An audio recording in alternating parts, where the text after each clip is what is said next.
will work. We are live. This is Speed of Sound. I am a high school dropout, and that's my credentials. And we are interviewing Ron Garret and Sal Cordova, on Daddy, Why Did God Make YEC'S? And the first thing they want to talk to me about is why I chose the title for this series. So, Ron, you want to introduce yourself? My name is Ron Garret. I'm a high school graduate, although I'm not sure I necessarily put a lot of stock in that given the state of our educational system. And I'm an evolutionist. Okay. And he admits it. I'm Sal. I'm a troublemaker. I flunked out of the college that Ron got his PhD in. I had learning disabilities, but thank God I overcame them. I used to believe in evolution. I believe in creation. And so I feel privileged to be here with Ron and Speed of Sound. Speed of Sound may be a high school dropout, but he's my teacher on organic chemistry. So I have a lot of respect for him. Goes to show you. Anyway, okay. So you guys were questioning earlier, or just a little while ago, why I chose to call this "Daddy, Why Did God Create YEC'S?" or Young Earth Creationists, and the idea behind it is, of course, I want to have. I don't want to be disrespectful, but at the same time, I like to poke fun, and we do poke fun at each other, and I think it has the title has sort of a. It has sort of a comic feel to it. Basically, if you imagine a little kid who is just shocked that there are young Earth creationists, and that kind of represents how I feel. I mean, I'm just sort of surprised that anybody could believe such a thing. I'm just, I don't understand how you can believe the Earth is only 6,000 years old. I just don't get it. So I used to share your puzzlement, okay. which is why I made a conscious effort to try and engage with the young Earth creationist community, because I wanted to understand this, and it turns out that there is actually an explanation, and it's fairly straightforward. And the explanation is that they start from a different premise than you and I do. The premise that they start with is that the Bible is the Word of God. Yeah. And if you start with that premise, then the conclusion that the Earth is 6,000 years old follows logically from that. And in fact, I have a grudging respect for young Earth creationists, because it takes a considerable amount of intellectual honesty to stick with that logical conclusion from the premise in the face of the overwhelming evidence to the contrary, and the overwhelming social ridicule that they get as a result of taking that position. And I think that the rational community would do well to recognize that young Earth creationism is a rational position. It just starts with a different premise than what people who self-styled themselves as rationalists start with. Well, yeah, I would grant that if they would allow for magic all the way through.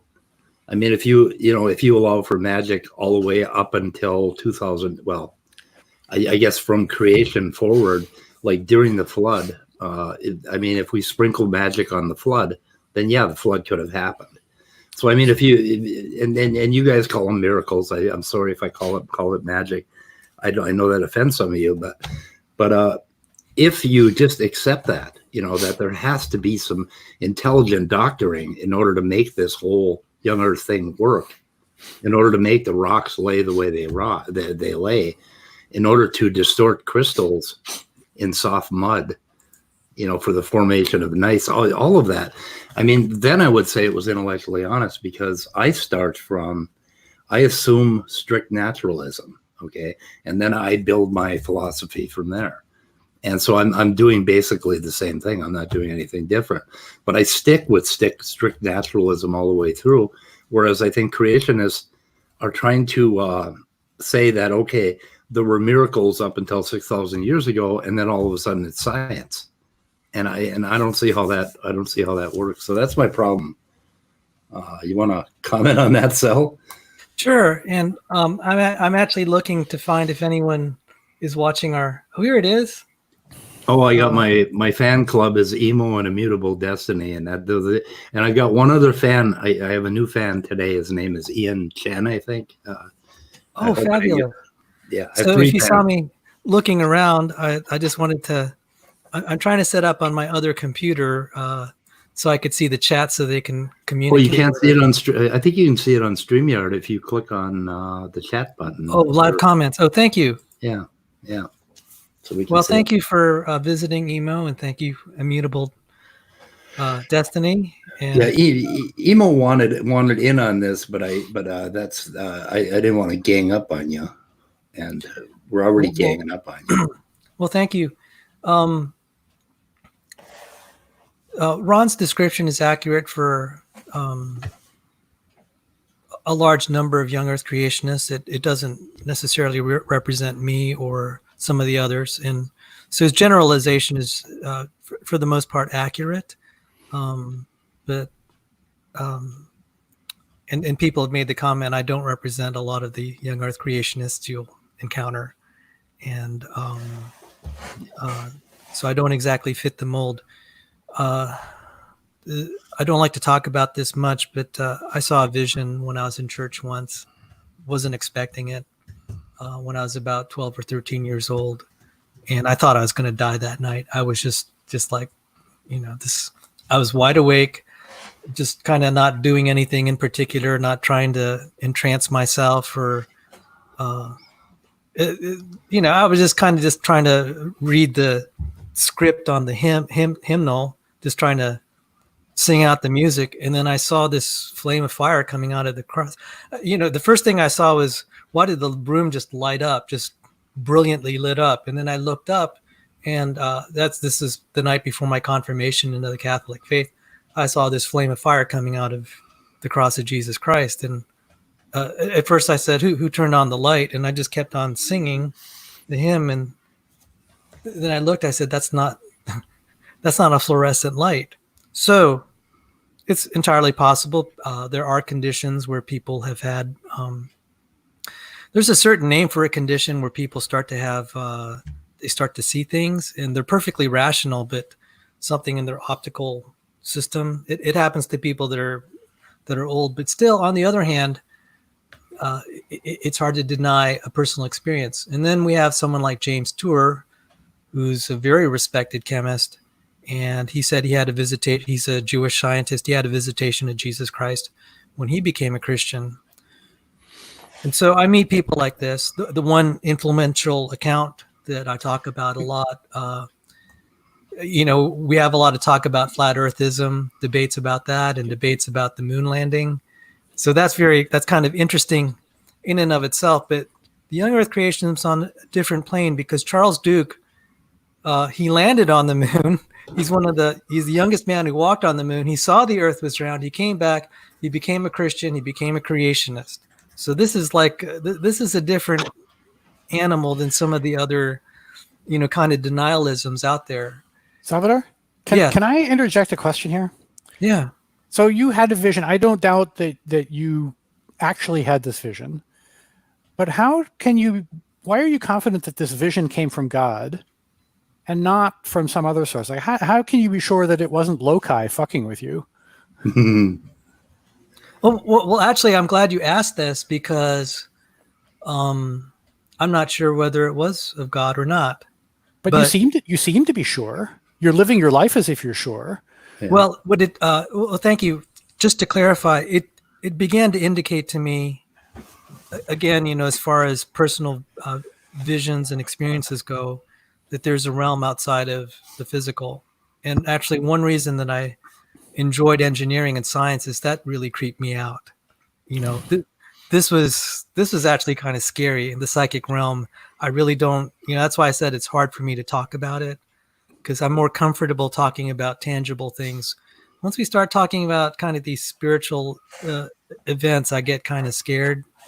I feel uneasy, because we tend to feel uneasy with things we don't understand. And so it at least told me that I think there's a realm out there that is beyond the physical. And so I took comfort in studying science and more tangible things. And I felt that it's actually more healing to be thinking about the study of science and empiricism rather than kind of the mysticism and, being self-indulgent on one's feelings. I felt it more healthy for me personally to kind of just explore the world and look at facts and numbers.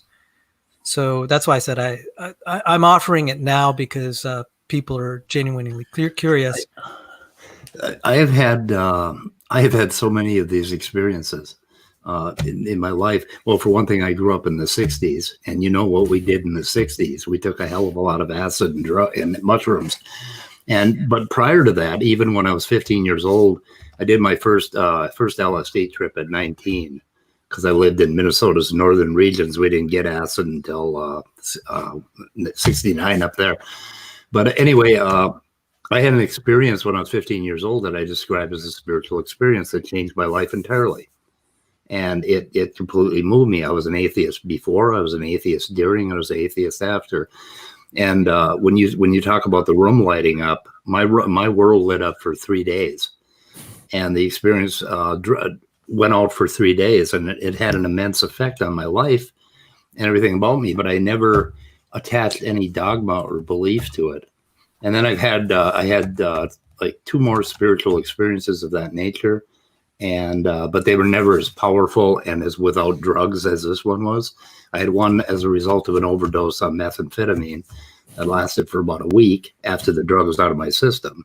And I am a recovering drug addict and alcoholic, 13 years sober. So if anybody doesn't know that, and I am not ashamed at all of being an addict, I understand the condition. So, but anyway, I've had experiences like this. So, and I had a visitation from Jesus about 3 or 4 years ago, which was really interesting, and it was quite disturbing. Now, I was on a forum called Rational Skepticism, and I was doing all kinds of posts with these religious people that came over from another forum, where they would throw you off if they found out you were an atheist. So for 3 months, I pretended I was a Christian, and I just wanted to get to know these people and find out how they thought. So I was going over there pretending I was a Christian, and I was speaking the language, but I was a kind of a spiritual Christian, not a young Earth creationist. And I had gotten so used to talking like a Christian, I went to sleep one night, and as I fell asleep, I woke up and I had this powerful feeling that there was something above me, that there was something above my bed. And I had this just sort of like, and I got up, I got out of bed, and I went over and I resigned from that forum. I decided I'm not going to lie about being a Christian anymore, which is interesting. And then later on, I believe that I doctored Jesus into the belief. I mean, I can almost see where I did it, because all I felt really, I was having a falling asleep, having a dream and waking up experience, and, a real powerful one. And then it was so emotive. It was emotive. So I doctored it later. And of course, what am I going to think of when I'm pretending to be a Christian for 3 months, but Jesus? And I could see how I started to, because for one thing, the Jesus that I'm envisioning looked exactly like the Jesus they had on the wall at the Presbyterian Church when I was 8 years old. So I'm pretty sure it was, that it was a doctored belief. But I mean, I've had these experiences. And what I want to tell you about this before we move on is that those experiences are powerful, real. They are the essence of what makes us human. You can have all of that glory that you feel from religion without any belief at all, because I have no belief and I have faith. I'm an atheist who prays. I have a prayer practice, basically. I meditate. I have a very wonderful life, and I have no belief. So we're not taking anything from you. We're just questioning why you believe the particulars that you believe in. Anyway, that's my diatribe. Wow, that was powerful. But to answer Ron's question, how do I know it was one thing or the other? And I hope I made it clear. I don't know to this day what it was. Right. But it was unnerving I also had psychic experiences. My family has a lot of psychic ability, and that's also kind of disturbing. And the more that I studied science, the less of that there was in the house, and I was just grateful for it. And then, as I mentioned, when Charles Duke came back, we had the flat Earth deniers and the moon landing. He can, uh, he would not fall in that category because he landed on the moon and he saw the Earth was round. But he came back, became a Christian. He prayed over a blind girl. The girl was healed almost immediately. And these things have powerful effects on people. So the thing is at a personal level, if someone's experiencing this, they begin to say, well, I think maybe the Bible's true. They'll revere it. Sadly, there is a lot that goes on in the church where some of the beliefs are just perpetuated by bullying and indoctrination. I don't approve of that at all.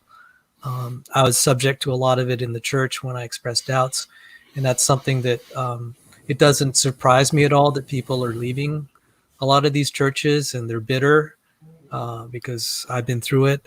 But then on the other hand, I do meet people like, I personally met Charles Duke. I meet people who've experienced miracles in their lives, and it's just very hard to run away from. So that's why they would have more reverence for the Bible than, say, other gods. Now, there are people that worship other gods. There's an increasing rise of Wicca, and so I mean, I probably don't have a straight answer for those.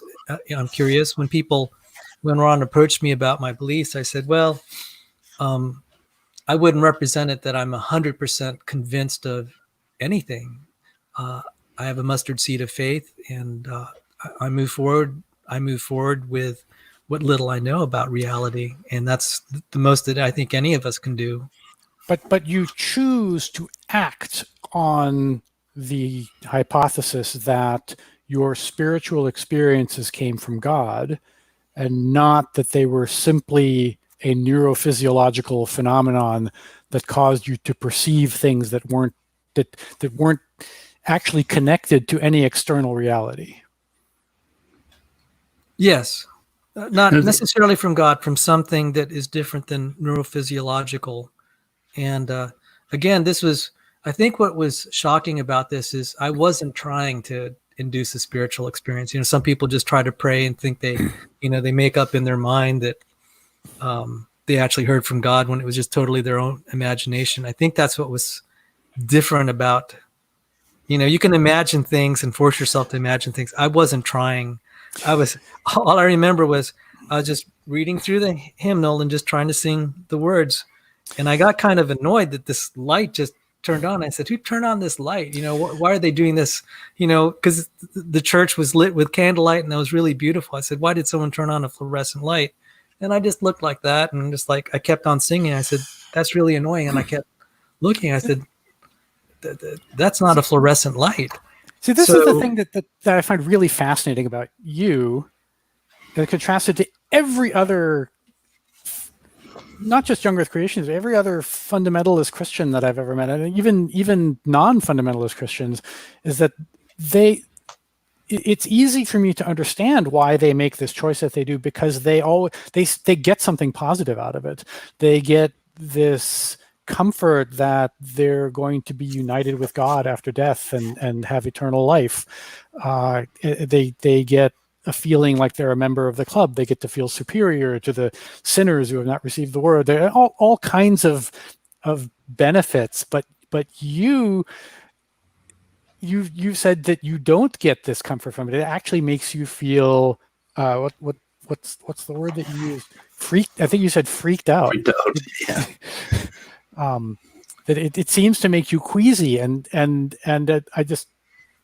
I'm really puzzled why you choose this hypothesis if it makes you queasy, when you could just as well choose the alternative hypothesis that would seem to me to make you a lot less queasy and happier in life, and it's equally sustainable by the evidence, right? So, well, no, that's a good question.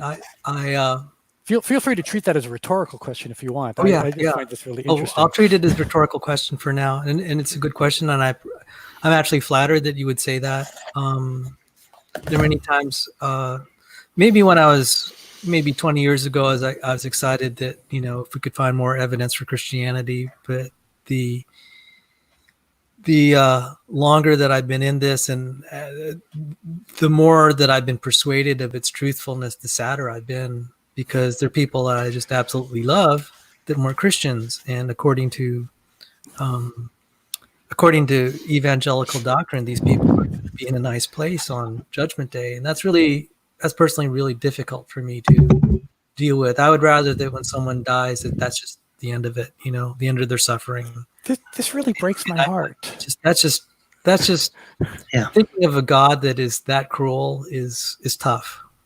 You know, and it's also heartbreaking that, because, okay, you saw the light, you had the experience, I had, you know, similar experiences, and you are letting that shape what you do with science and how you think about carbon dating and radiometric dating and the history of the Earth. And so the belief is coming back and influencing the science, your science part. And there's that. And then there's, you know, this thing where you're worried about people like us who don't believe that we're going to roast in hell forever. I mean, this is a high cost for a belief. And it's not just a belief. I mean, there are a lot of Christians that do not believe that, you know, that are still Christians, and they don't have to worry about radiocarbon dating.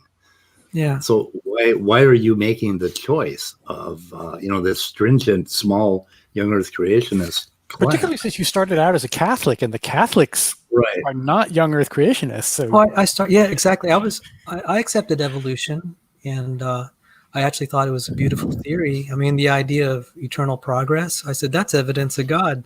He made the world. Wait. Oh, no, yeah, right. Stop. Okay. That may not represent evolutionary theory. This is through the eyes of a 12-year-old. Okay. So 12, 13. But you're not 12 anymore. So, no. You know. But I was saying it was attractive to me. Put childish things aside. I'm sorry. Put childish things aside, and let's talk about reality. Because I think it seems to me that reality is, if you accept reality, you're going to be happier. And you'll find comfort in it. So why not do it?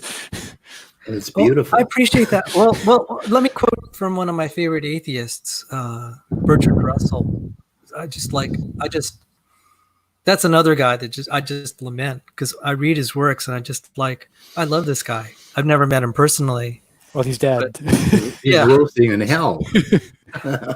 Well, you know, like I said, that's one that's really heartbreaking. And he was talking about, so he was an atheist, agnostic, or however we might categorize it. I try not to split hairs and semantics, but no, he's an atheist. Okay, no question about it. He self-identified as an atheist. Oh, thank you. So Bertrand Russell talked about the despair he had over mankind and their destiny, and his essay, a man's freedom to worship, something like that. I don't have the exact title off the top of my head, but that was very powerful. It kind of echoed. So you asked, why don't I accept reality?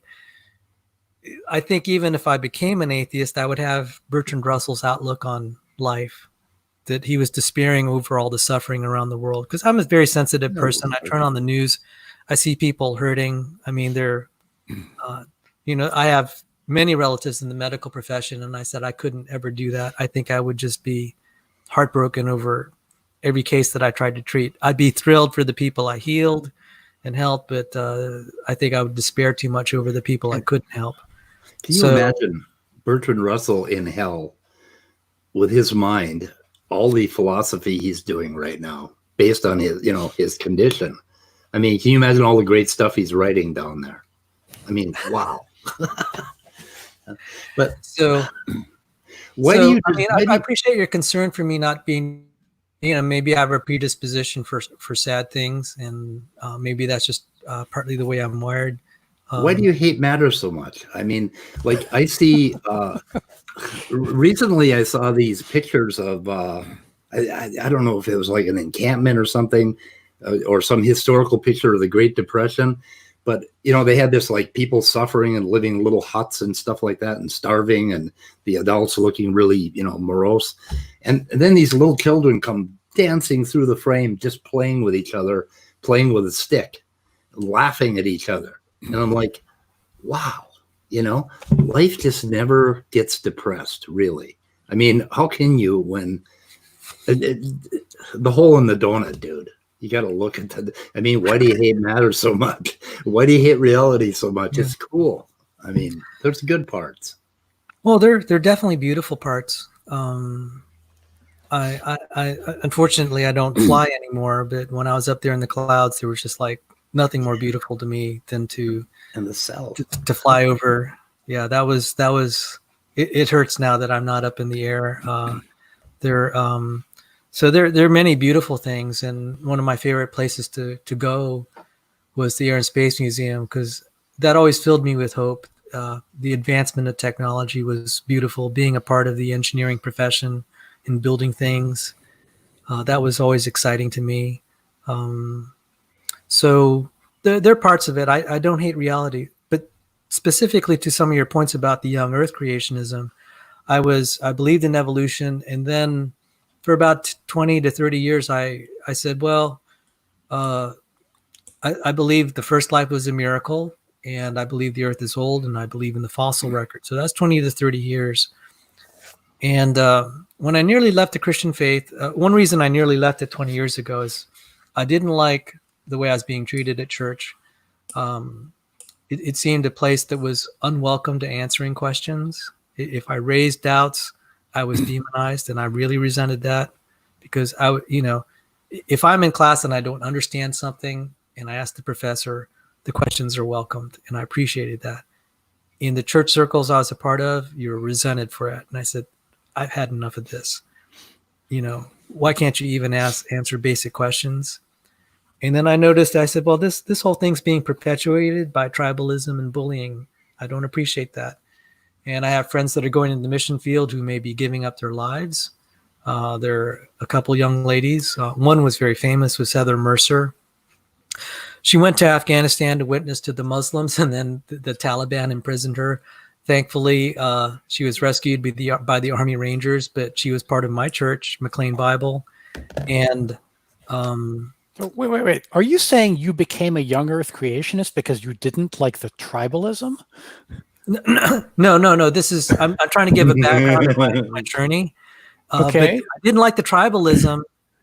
But you've ended up in one of the most tribal corners of Christianity that there is. Yeah. Well, if you let me finish out my. No sense to me at all. Well, maybe I'll finish it out, and then hopefully it'll make sense. All right. So I'm glad you raised a good question. So I didn't like all the tribalism, and I said, there's this young lady who's giving up her life, Heather Mercer, in our church, and we're praying for her for 2 years. I mean, if she's giving up her life for a lie, I can't be a party to that. It's one thing to kind of believe for your own sake, but if you're going to be out there promoting the gospel and telling people to live their lives for Jesus Christ, you better be sure you have at least some. Why don't you become a Muslim? Because the 9/11 terrorists gave their lives for their beliefs. Yeah. So well, that's exactly the point. So what happened was, I said, okay, all I know is science, and I began to just look. At that point, I'd finished my third degree in mathematics with a minor in physics. I said, this is all I know. I don't trust a lot of the people in church anymore. I mean, I told them to pray for me, but I probably had some bouts of agnosticism where I could honestly say I probably I didn't know what to believe. And so I just began looking at the origin of life question. I began looking at stuff by Michael Behe and Michael Denton. And then I began to look at the dating methods of the fossil record. I said, some of it's good, some of it's bad. But then what struck me was I began to see these other anomalies and paradoxes. And one of them eventually became one person highlighted it. He eventually became my professor of quantum mechanics, is James Trefil. He wrote a chapter in his book, The Dark Side of the Universe, the 5 reasons galaxies can't exist. And that really struck me. He was just saying, look at all the things that are represented in the popular science press. We have all these anomalies. So I began to have my doubts. I was probably half convinced that maybe the dating of the fossil record was inaccurate. There are arguments on both sides of the question. When I went to grad school at Johns Hopkins, starting in 2007, and when I started to study astrophysics and cosmology, and then also atomic structure, I really began to doubt the mainstream views. I mean, because this was literature from them. I'm just like, oh my goodness. I'll never forget. I guess it's long enough now that I could say this. My professor of cosmology was Richard Dawkins' drinking pal at Oxford, and he was teaching at Johns Hopkins. He would make fun of young Earth creationists in some of his lectures. And I started to laugh too, because I was like, I think he'd be shocked if he knew that at least 20% of his students were young Earth creationists. It was so funny. And we were laughing. I talked to one of the students and I said, you're a young Earth creationist too. He said, oh yeah. He said, Dr. Najmi was kind of making fun of us, but that was kind of funny.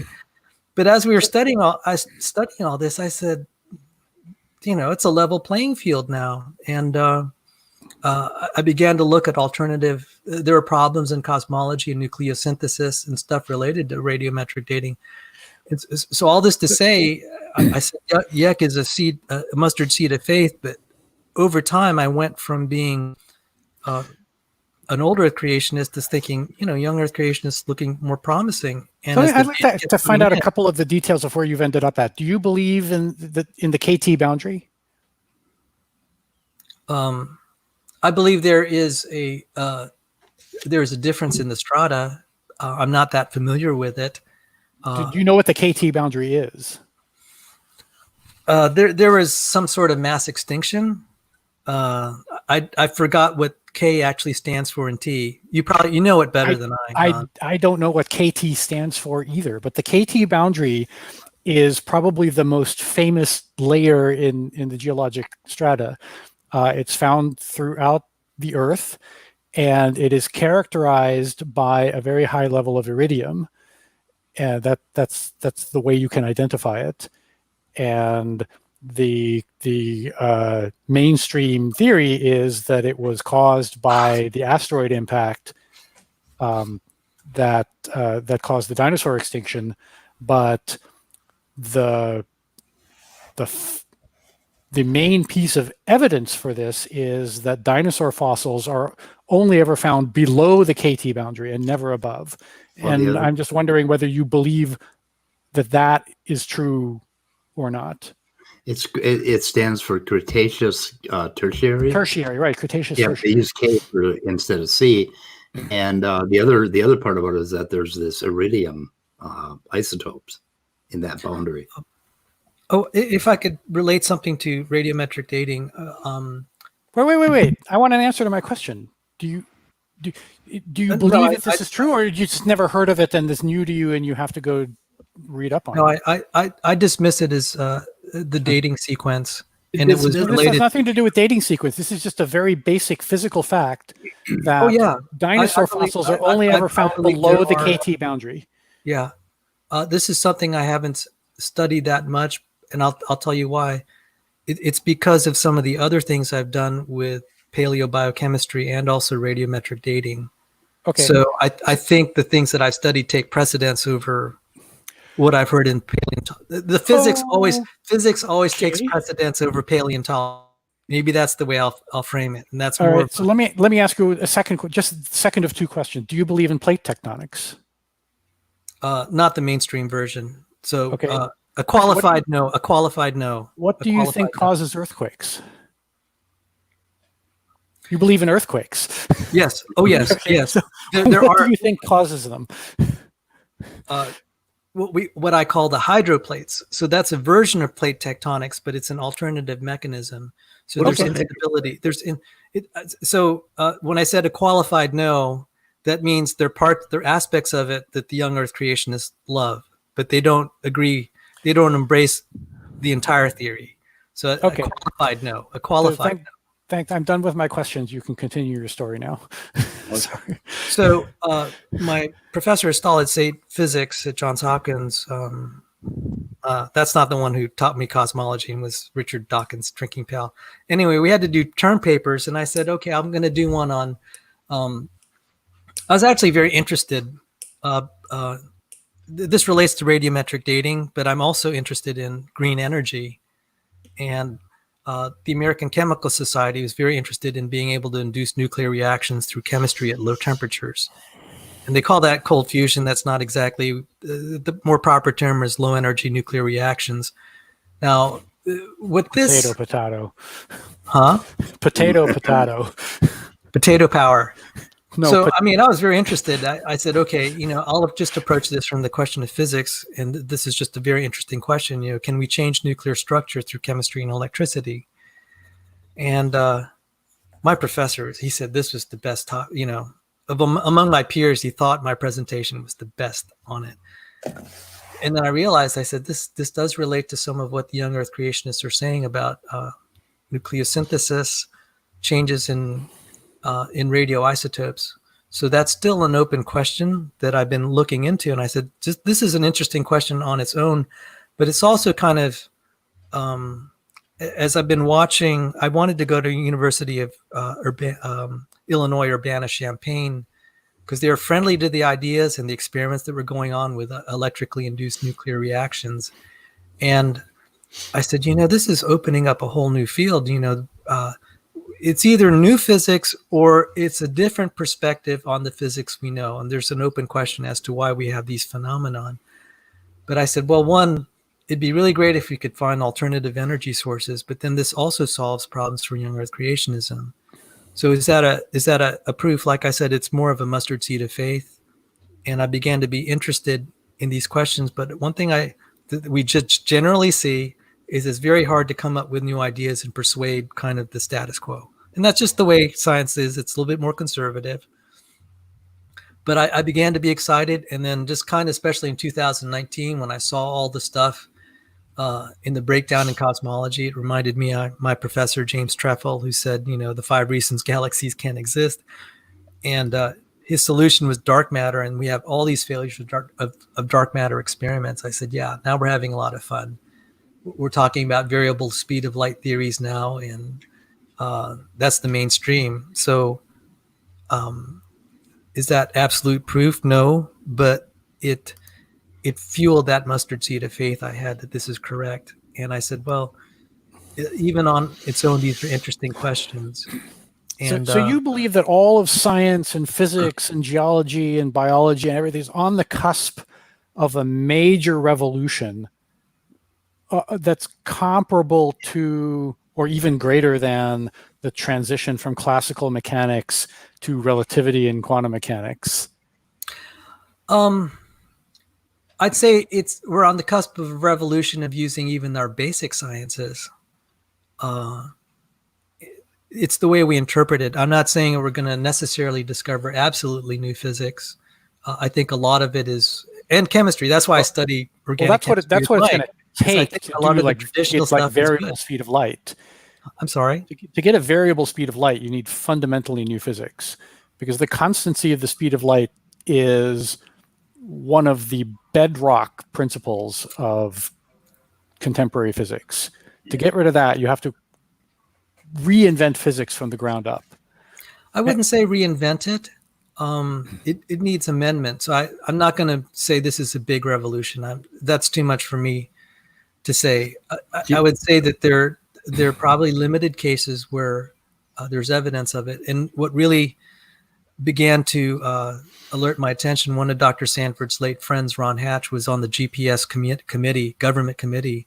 And the company I worked for, MITRE, I saw, oh, wow, the president of my company and his associates are also on that committee. It's like, that's a very exclusive club because they govern the development of global positioning systems and the effects of relativity. And Ron Hatch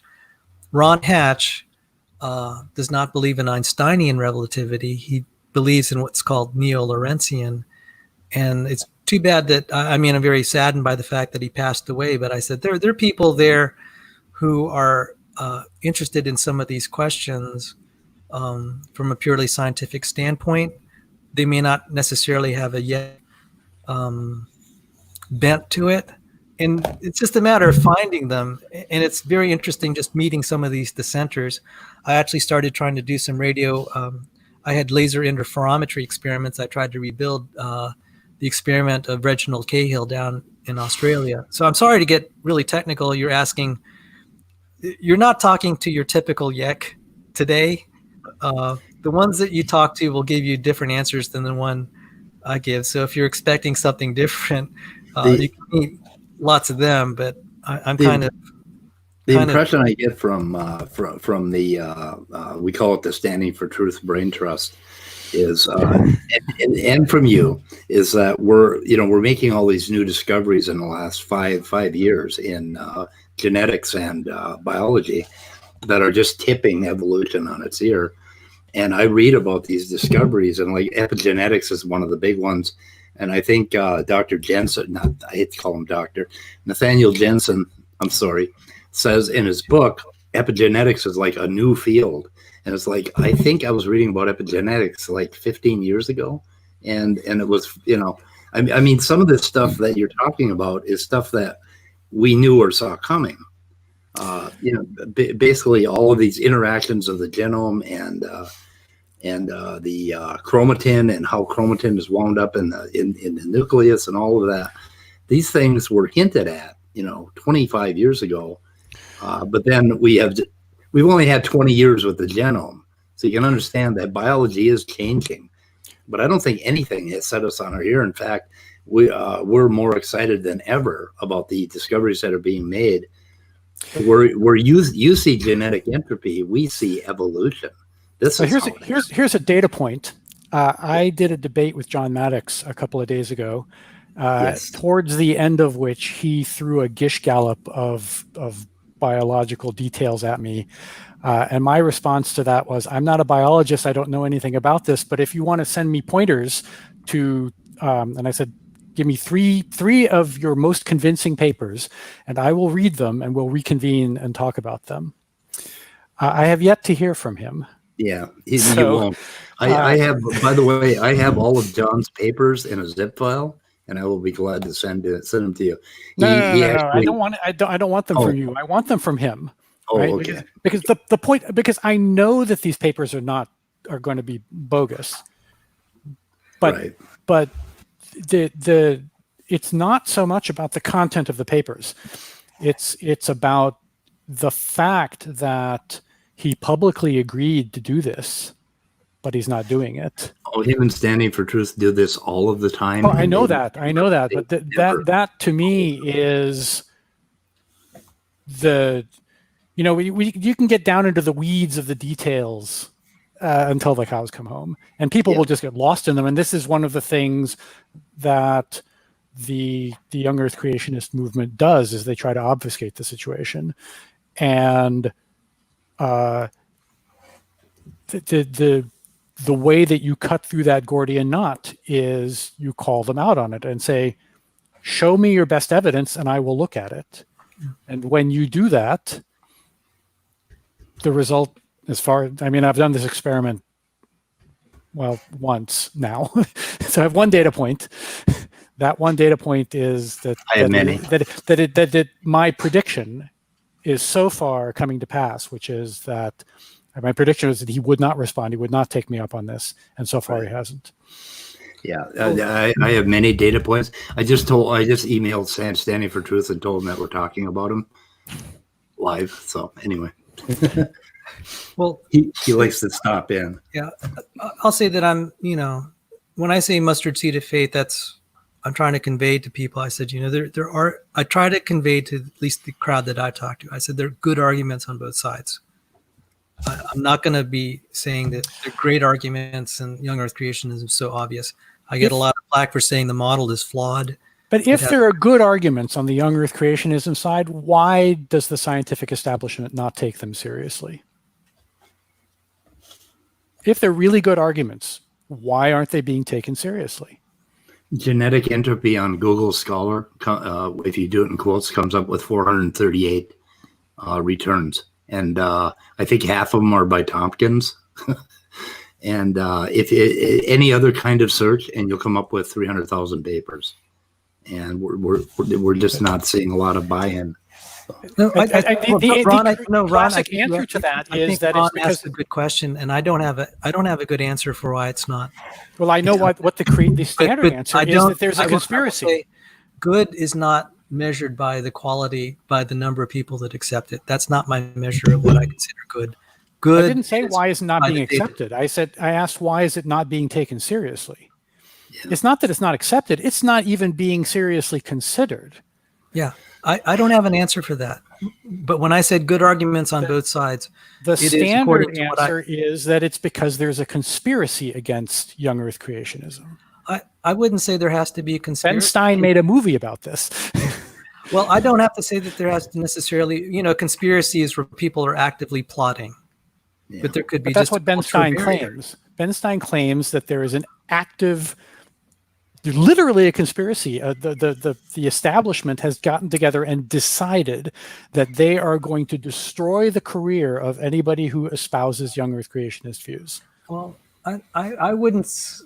Well, I don't know that I would call it conspiracy. I mean, people just may not like someone or their ideas, and if we have enough collective. But it's not individual. Not an individual here and an individual there. It's the entire scientific establishment.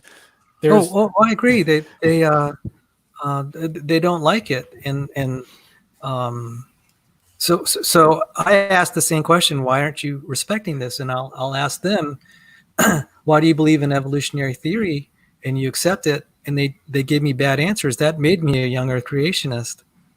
When I would ask things and they'd start going after I said, what happened to me was that they started to act like people in church. When in church, I said, okay, that's fair. Really just that's when I just like, we can't have a rational conversation. That is a fair criticism. Yeah. Evolution is not, the evolutionary pedagogy is in a sad state. Yeah. I will concede that.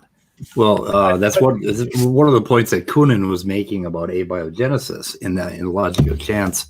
Basically, is that no, we've just we're not as, I mean, this is not a slam dunk, but then he goes on for the rest of the book and explains a lot about abiogenesis. But anyway, yeah, that's fair. So, I mean, yeah, there are people. I'm sorry. There are people that don't know a whole lot about genetics that accept evolution based on the scientific consensus. Like, I don't know a lot about climate change, but I accept the fact, the climate change paradigm based on consensus. So there are some things you just have to take, and these people will get into debates with people that know something about genetics, like you, Sal, and they will not come up with very good answers to your questions. But I think you're dealing with two people here that will come up with answers for every damn question you ask. And I'm sorry if we're ganging up on you. Oh, sorry, man. No. This is good. I mean, you're asking probing questions, and I'm glad you are, because I think we got to do 80 megabytes. Yeah. Can we geek out about information theory for a while? Yeah. I'd like to close out some thoughts. Okay. What happened? So yes, I'll say that the YEC'S are rejected.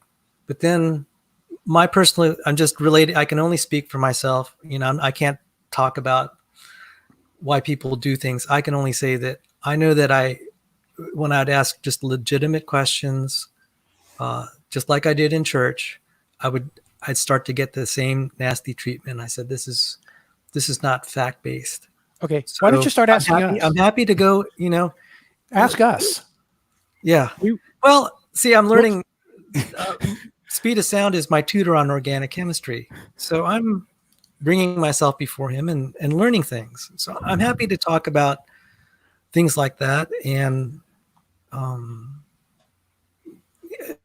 that's the extent. And if I'm wrong, I'm happy to learn more and be corrected. So I'm really grateful Speed of Sound will not treat me like the other people have treated me. and they'll just, I mean, just all the 4-letter words that they have to say about me is just, it got to be really disgusting. Yeah. That I would just start taking textbook stuff and maybe posting on it and trying to have a discussion, and they would just start just tearing into me. So I'm appreciative Speed of Sound doesn't treat me like that, nor you, Ron.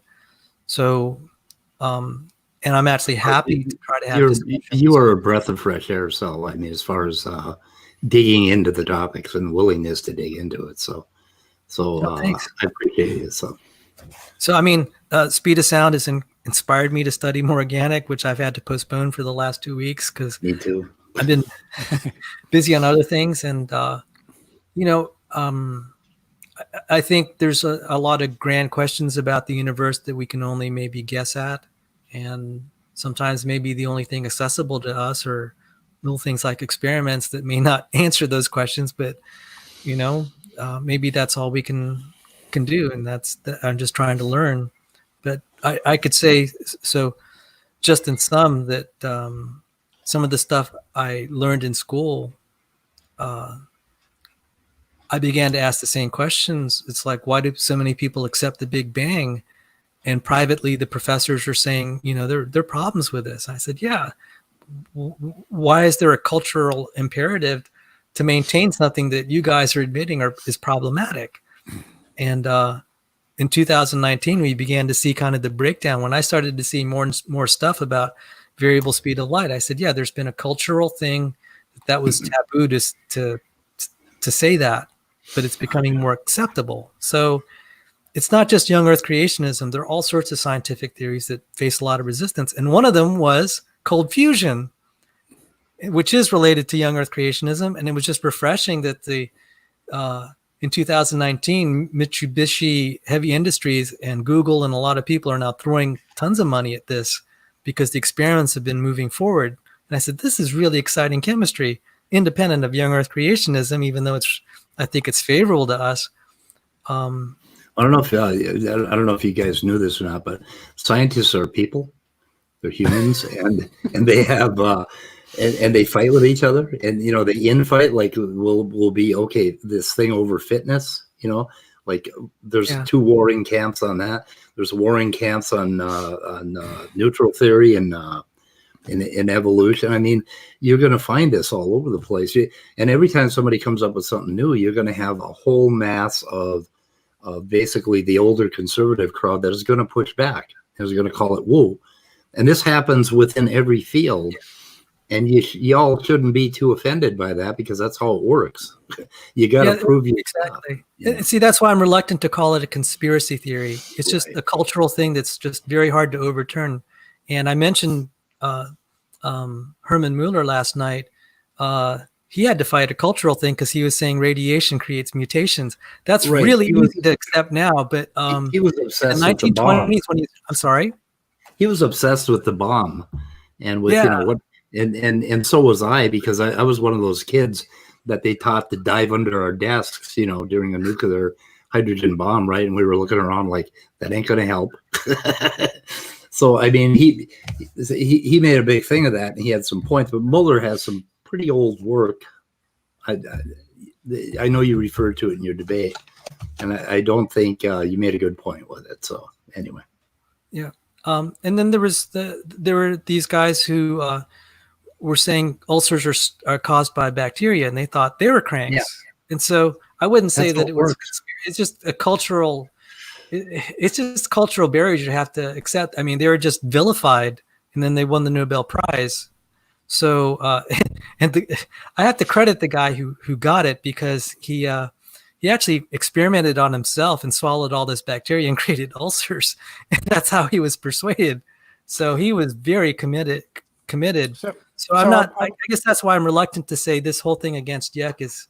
I don't like to characterize it as conspiracy theory. It's just. I'm more with Mike saying this is just the cultural things we're going to have to overcome if it's going to gain any acceptance whatsoever. Yeah, there's like when I first listened to you and you mentioned lines and signs and the mouse thing. What did I do? Did I run away from it? Did I deny it? Did I call you a fool? No, I went and researched it for a week, and I came back at you with it. And that's kind of what everybody does. But I mean, everybody, like the soft tissue in dinosaurs, that was met with, a great deal of, disapproval. And Mary had to go ahead and do a lot of hard work in order to prove her point. And that's what we have to do.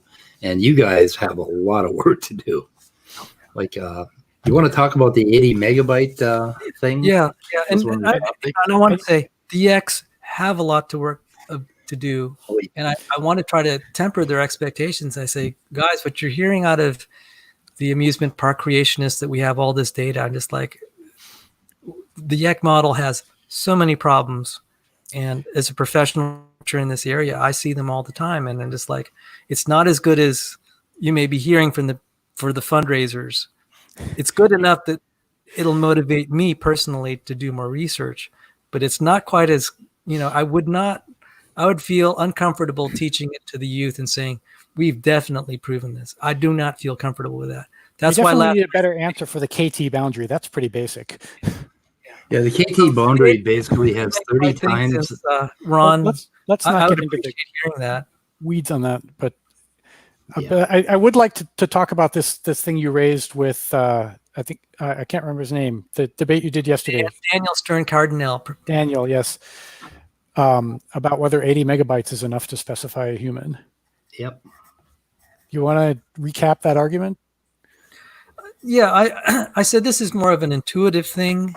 I wasn't trying to make a formal argument. I was more appealing to intuition and for what intuition's worth. I said 80 megabytes just does not seem enough. I mean, yeah, we could have while loops or whatever, and but when I look at all the parts, when you just go through the components list of what makes biology work, it just looks like it's a really large list, and just intuitively, for 80 megabytes that could create humans, that could create all the technology we have here, at an intuitive level, it was challenging. So, I mean, yeah, we can have compression algorithms or whatever, and I'm familiar with that. But just, when I talk to my IT friends, they said, well, maybe it's possible. It's just not believable. Okay. So that's the sum of it. It wasn't a formal proof, but I welcome hearing. No, that's a perfectly respectable question to ask, and it's one that deserves an answer. And here's the answer. The answer is that your intuitions are wrong, and we know they're wrong, and not only they're wrong by vastly inconceivable quantities. And here's why. If you look at fundamental models of computation, the one that's usually used is something called a Turing machine. You know what a Turing machine is? Yes. So for the benefit of those in the audience or people who might be watching this on tape, a Turing machine is this very simple computer. It consists of a tape that goes back and forth, and the mechanism that can write ones and zeros on this tape and move the tape left and right, and it does this according to a lookup table that has a very simple state machine model. So it's in some state, and in that state, it tells the machine what to do depending on whether the symbol that it's looking at on the tape right now is a 1 or a 0. So it looks at the symbol, it looks up in this table what to do, write either a 1 or a 0 on the tape and move the tape left or right, and go to a different state in the table. And that's all this machine does. It's extremely simple. And the reason that this simple kind of machine matters is that it turns out that this machine can compute anything that can be computable. So no one has ever invented a computer that can do something that a Turing machine can't. And Alan Turing was able to prove that this machine was universal when he first invented it back in 1936. And the reason this matters is not because we would ever actually build a machine like this, but because Alan Turing, in the invention of this machine, essentially invented software. the machine is important not because of what's in the table, but because you can actually make one of these machines that's universal, that with a single machine and a single table, this machine can compute anything that can be computed. And the way that you do that is you write the specification of what you want to compute on the tape. And it means that you never have to build, this is now the last machine you ever have to build, because now you don't have to build any new hardware. Anything you want to compute, you just write software on the tape. And of course, we don't build machines with tapes and lookup tables. We build them out of transistors. But the point is that anything that gets to a certain level of complexity becomes universal by virtue of behaving like a Turing machine and having the capacity of a Turing machine. And so we can understand the limitations of any computational system by looking at the limitations of a Turing machine. So one of the interesting things to look at in Turing machines is how many different things can they compute for Turing machines of different kinds of complexities. So there's this table, it has a certain number of states, and you can compute, you can start to ask how many different things, what's the most complex thing that a Turing machine with a certain number of states can compute. This is something called a busy beaver number. It's the most complicated thing that a Turing machine with n different states in its table is called the busy beaver number of n. And you can prove that this is not a computable function. And the argument for this not being computable is long and complicated and gets into something called the halting problem. I don't really want to get into those details. The point is that it's this function that goes up very, very rapidly. And it's kind of a measure of what is possible with very simple software. And our intuitions are that because we're familiar with computers now that require gigabytes in order to do things that are nowhere near as complicated as the things that life does, you would think that this is a requirement, that you have to have these gigabytes in order to do complicated things. And it turns out not to be true. So the largest number of states for which the busy beaver number, the most complex thing that can be computed, for which this has even been, for which even a lower bound has been computed, you could look this up on Wikipedia, is 7.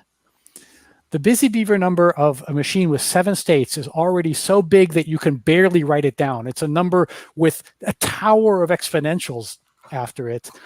And just to put this in perspective, if you took every subatomic particle in the entire universe and turned it into a computer that could enumerate a state at the Planck time, which is the fastest time that even makes sense to talk about in physics, and had those computing every possible state for the length of the entire age of the universe, according to classic science, 13 billion years, the number of states that you could compute that way in the entire universe you could enumerate that in 500 bits. Actually, I should have backed up and said, what would you guess that number would be? How many bits would you guess that you would need in order to just write down the total number of states that you could do in that? It turns out 512 bits is enough to specify the number of states that the entire universe could compute. And a Turing machine with 7 states can do vastly, vastly more than that. So not only is 80 megabytes more than enough to do something as complicated as a human being, it's ridiculous overkill. And the reason that our software is so much bigger than that is because it's engineered, because it's modular, because we have to build it in a way that we can wrap our human brains around it. So the size of the software that we construct is a reflection of the limitations of our intelligence. And this is actually one of the ways that we know that the human genome was not intelligently designed, because it's not built the way that you would build it if you were designing it with an intelligent process. It's not modular.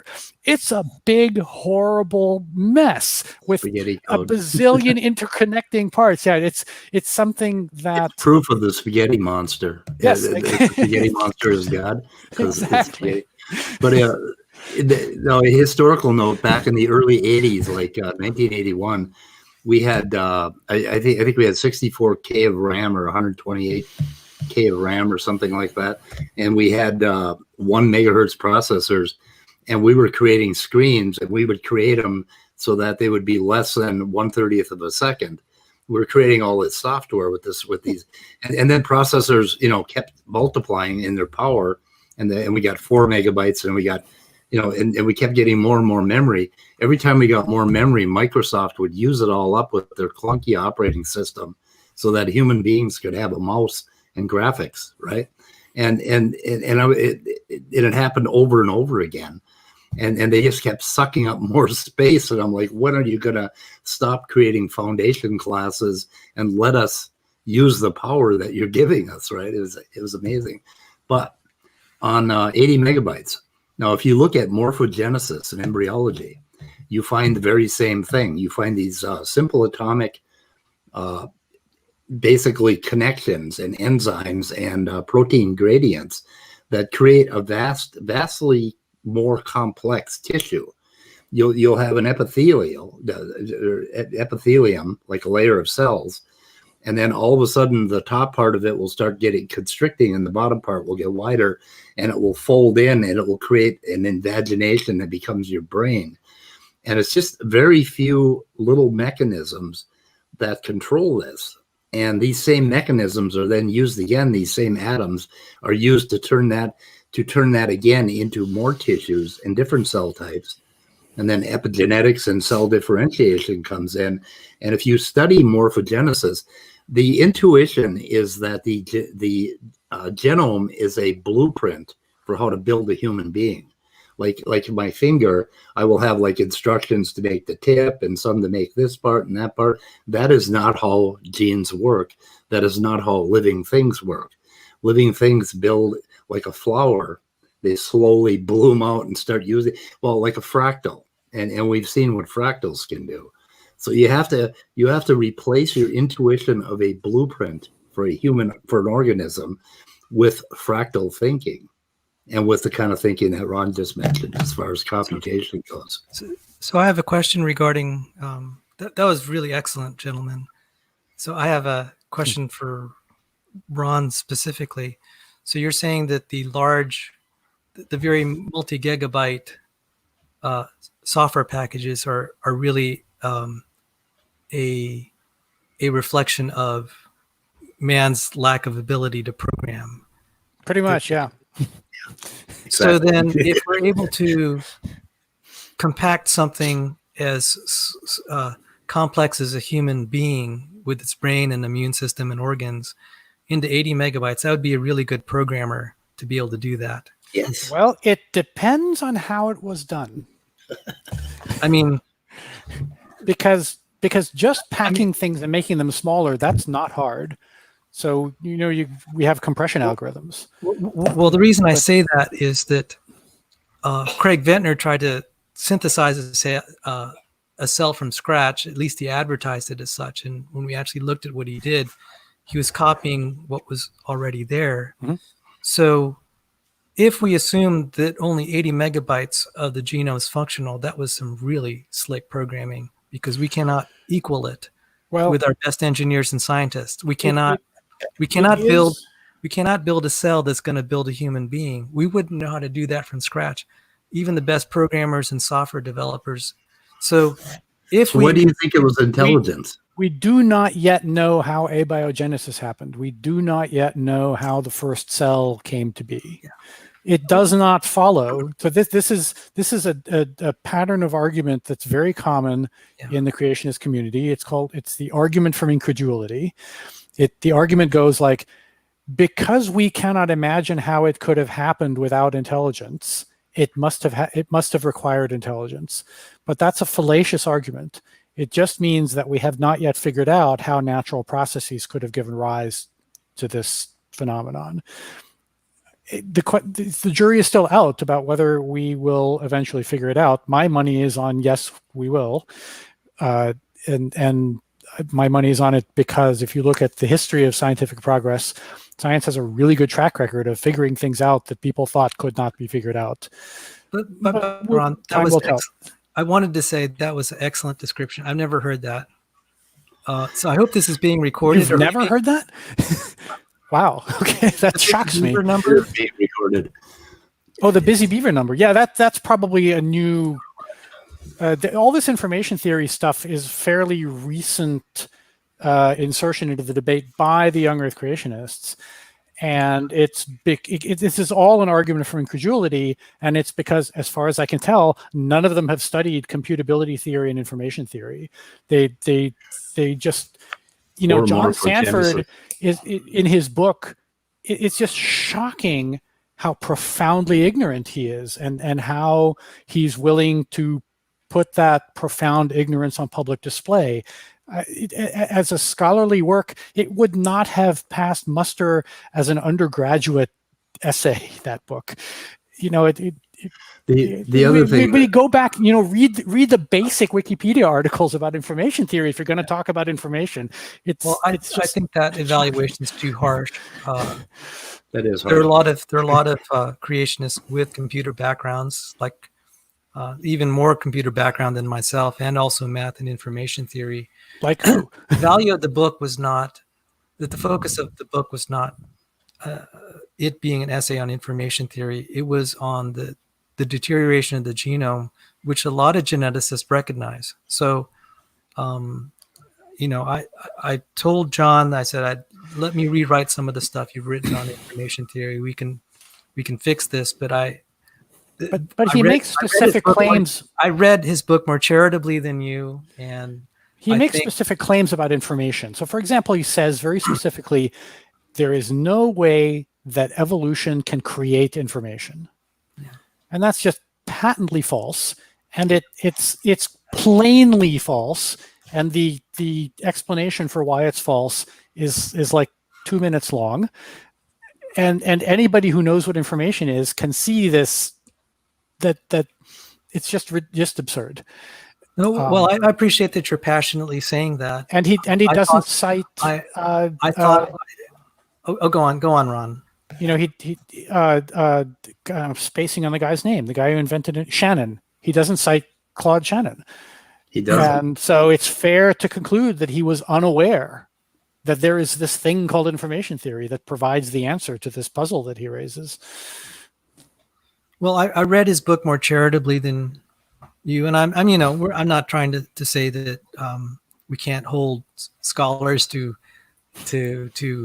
higher standards, and that's one reason that when I had my debate discussion with you, I acknowledged that I felt you made very good points, and then it's motivating kind of a revision to his 2005 book. Mm-hmm. And I asked specifically, John, I can't agree with you on some parts that what you said in your book. Can I publicly disagree with you? He said, that's fine. I really respected him for that. I totally respected him that, he didn't pounce on me like some church leaders to say, no, you're going to toe the party line or you're out of here. And so I think your criticisms were harsh and fair in the sense that if something is not said right, it needs to be corrected. And he would probably appreciate me trying to improve what he's written. So we may not like admitting that, our word choice put us in a very bad light and what we said was incorrect. But I don't think that sinks the problem. When he gave his wagon analogy, I said in kind of nice basal terms, I said, that's exactly the problem that I see. So I'm going to make you the exact same challenge that I made to John Maddox. Yes. And I predict the same result. My challenge to you is this: you and John write not a book, and not even a formal paper. Just write up your argument in light of my criticisms and send it to me, and let's reconvene and discuss it. Because and um, and my prediction is that you will either not do this, or that the revised argument will have no more merit than the original. I have so much respect for you, Ron, that I'll put that on my list of things to do. So you would like me to write my argument in light of, and I'm typing this down, your information and entropy, basically.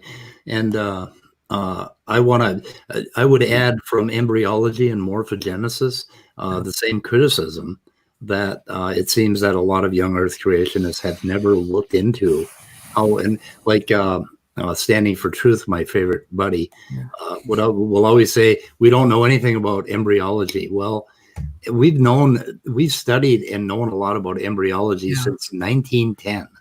I mean, we know a lot about embryology. And when you look at that, one of my processes in being totally convinced of evolution was understanding embryology and how an organism develops. And when you look at information in the light of how an organism develops, you can see very clearly that any mutation is not going to decrease the amount of information. It is simply going to change the information. It is going to become a different organism. And when you understand embryology, you can see how the Cambrian explosion happened. You can see it very clearly, intuitively. I think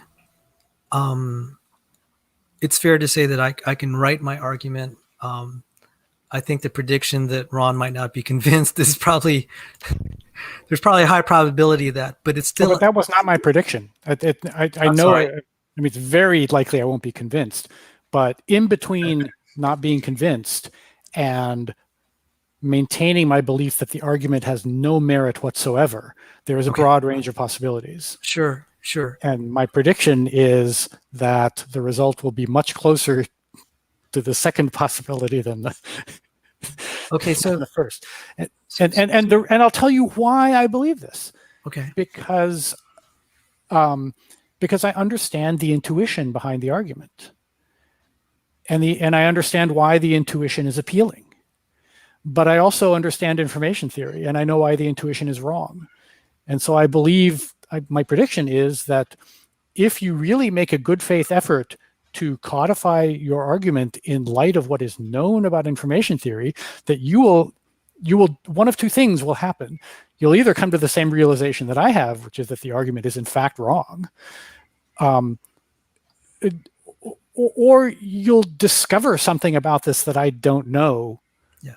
But I think that's unlikely, because I think I've got a pretty good grasp. If I could say, I'm not quite as familiar with the computational theory. I am more familiar with Shannon's theory kind of from the physics end, because it's used to describe kind of the modern framing of statistical mechanics and thermodynamics. And the way Dr. Sanford described information theory in his book in an update, when he talked at the NIH, he spent 2 days at my house. I said, John, you have to let me rewrite that. It's not correct. It's not correct. So we have two things going on here, where you read his book and you did find legit things that I said are legitimate problems that need to be corrected. We're in the process of maybe thinking about writing a condensed version of genetic entropy. There's interest in me writing this to you, even though I expect you may not be convinced. It will at least address, I think, better some of the objections you had. It won't have some of the definitional flaws. And one way that I circumvented that in our last discussion, I went to the hardware argument. I totally tried to steer away from the information argument. And you know my response to that too. So here is the reason why I am so confident and cocky about all this. Because there's a reason that software is eating the world, right? And the reason is that computation is universal. It doesn't matter what the physical embodiment of a Turing machine is. All that matters is that you have a physical system that is in some sense equivalent to a Turing machine, and then everything from then on out is covered. The behavior of that system is constrained by computability theory, which which is my wheelhouse.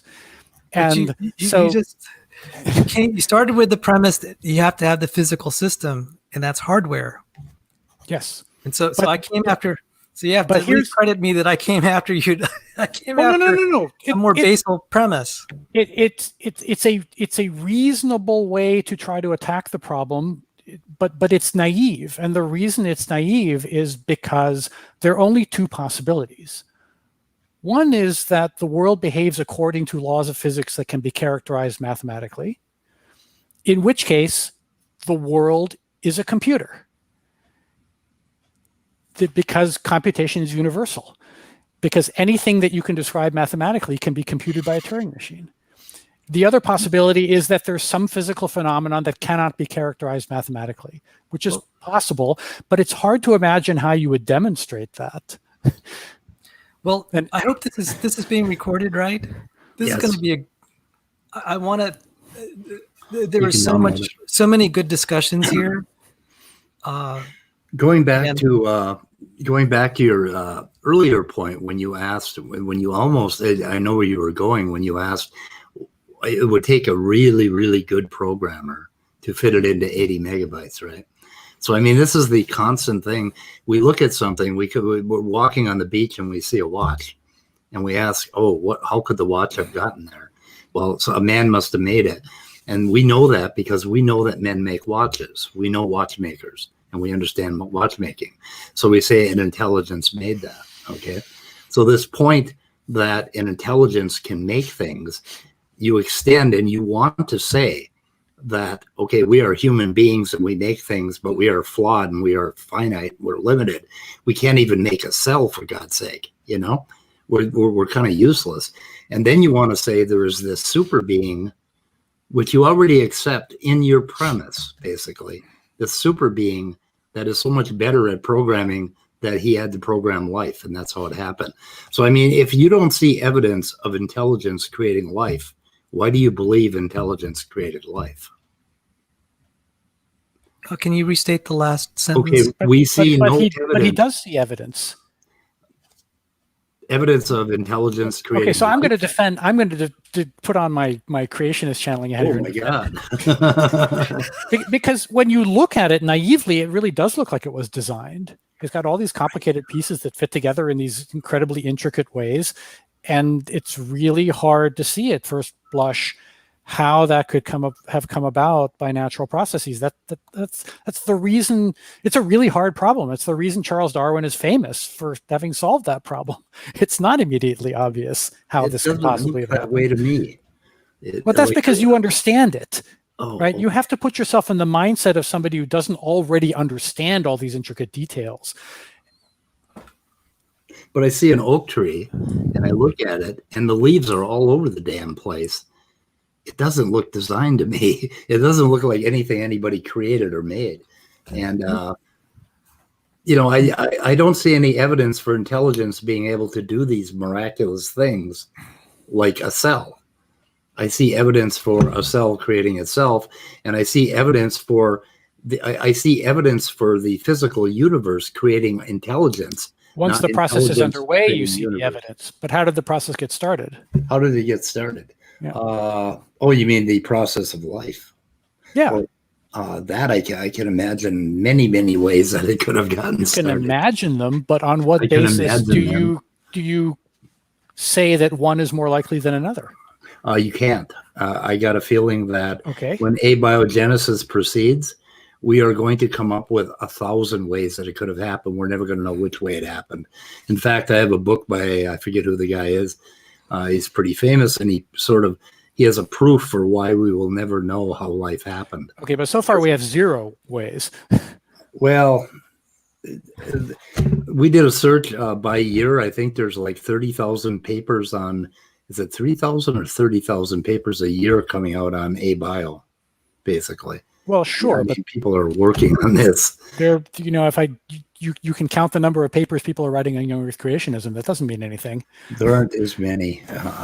I only found 400 on genetic entropy, but I'm sure I could find some bogus area of science that you people are could, yeah. cranking Well, out. Answers in Genesis Raw must paper count is indicative of exactly nothing. Answers in Genesis must be cranking out about 1,000 a day. I think. So, I don't know. But anyway, how it got started is, an incredible little story that we're working on. And I have read papers that have suggestions about how it got started, and it is absolutely amazing.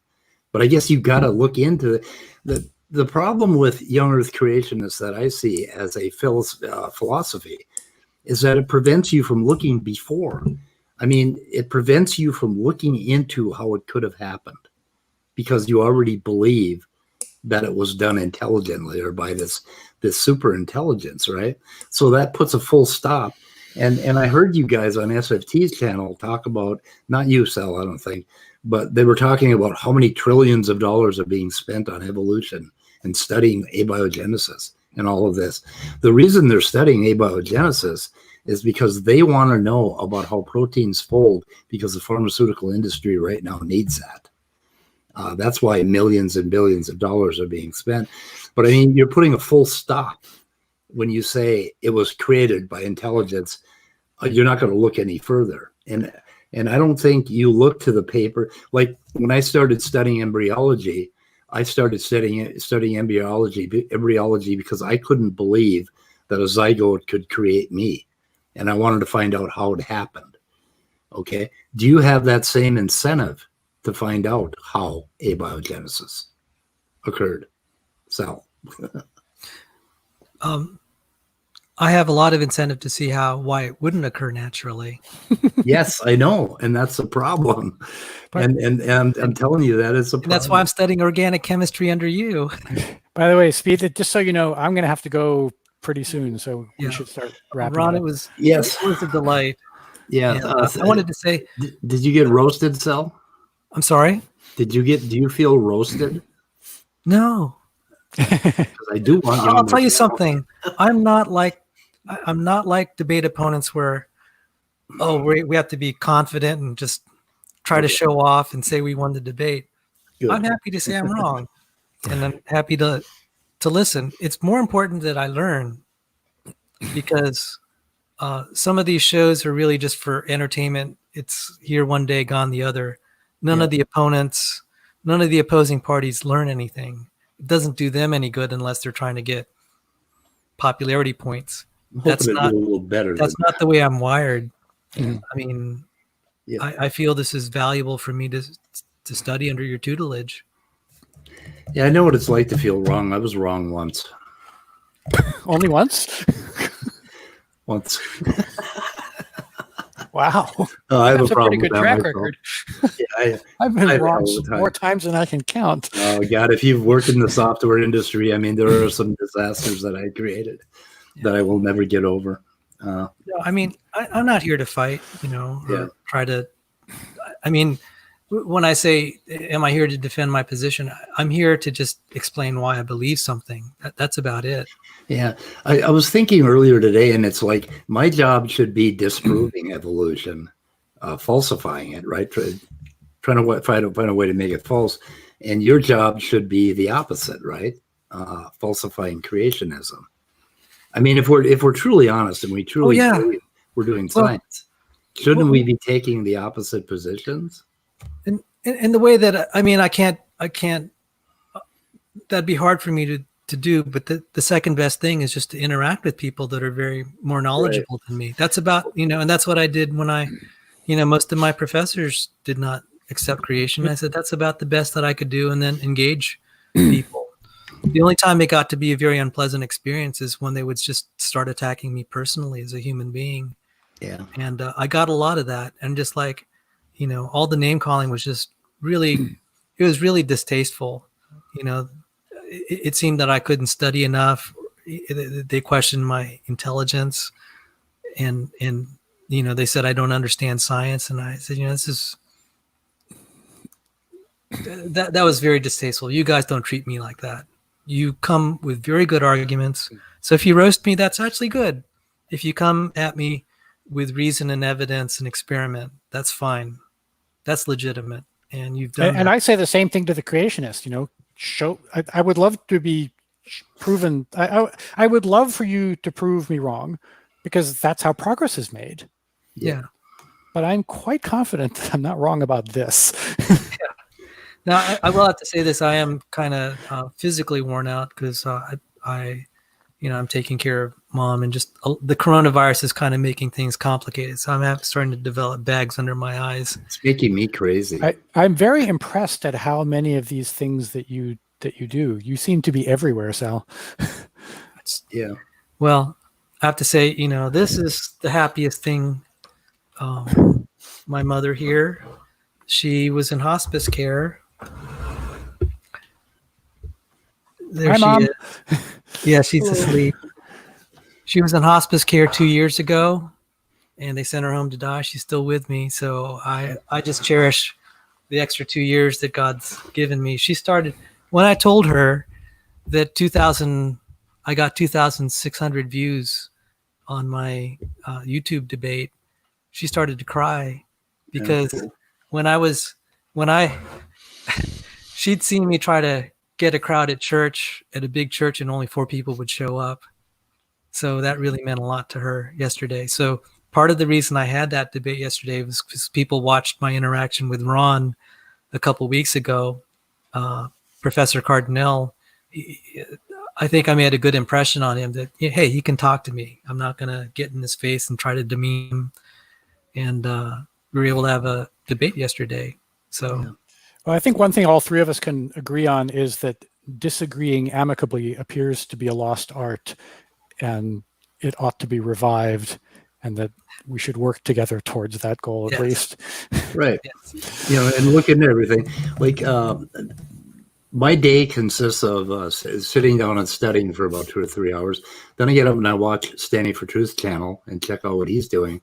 And then I freeze frame every single paper that he flashes by, or every little point you guys make. And then I go and spend 2 or 3 hours Googling, printing papers. And then I go on Amazon and I buy all the books you guys mentioned. And then I read the damn things and I find out why you guys are wrong. But I mean, what kills me, what I'm waiting for is to find out why you guys were right. And I haven't done that yet. And I'm so excited to find the point where you guys really get us on one of them. But, I'm looking forward to that. But that's my day. Okay, well, I think I'm going to sign off here. We're going to end the broadcast. Thanks for putting this together, Speed. We're going to end the broadcast right now, and then we'll just chat for 2 minutes. Okay. All righty. End broadcast.